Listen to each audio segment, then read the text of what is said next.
இந்த வருஷம் ரமதான் சீரீஸில் நம்ம பார்க்க போகிற ஃபர்ஸ்ட் இஃப்தார் ரெசிபி. இந்த புட்டிங் மட்டும் நீங்கள் இஃப்தார் டைமில் செஞ்சு வச்சிங்க அடுத்த 5 நிமிஷத்துலேயே காலி ஆயிரும். வீட்டில் இருக்கிற 4 பொருளை வச்சு இந்த புட்டிங் ஈஸியாக செஞ்சிடலாம். பர்ஃபெக்ட் மெஷர்மெண்ட்ஸோட எப்படி பண்ணுறதுன்னு பார்க்கலாமா? ஒரே ஒரு பன் எடுத்துக்கோங்க. இந்த மாதிரி பீசஸாக கட் பண்ணி மிக்ஸி ஜாரில் போட்டுக்கோங்க. அதுக்கப்புறம் ஒரு 3 முட்டையை நான் உடச்சி சேர்த்துருக்கேன். பன் ரொம்ப அதிகமாக சேர்த்துக்கூடாது, அதுக்கப்புறம் புட்டிங் ரொம்ப ஹார்ட் ஆயிரும்.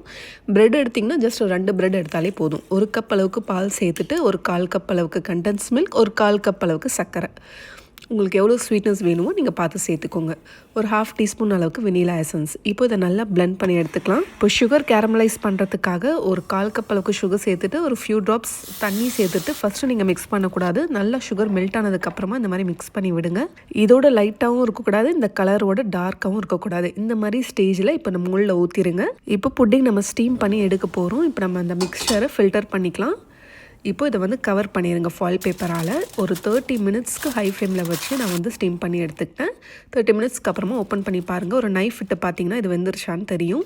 நல்லா ஆறுனதுக்கப்புறமா ஃப்ரிட்ஜில் ஒரு 4 ஹவர்ஸ் வச்சுட்டு இப்போ நான் வந்து டிமோல்ட் பண்ணுறேன். பர்ஃபெக்டாக வந்துருச்சு பார்த்தீங்களா? நீங்கள் நிறைய ப்ரெட்டோ பன்னோ சேர்த்திங்கன்னா ரொம்ப புட்டிங் வந்து ஹார்ட் ஆயிரும். நான் சொன்ன அளவுகளோட கரெக்டாக நீங்கள் செஞ்சிங்கன்னா ரொம்ப டேஸ்டியாக இருக்கும்.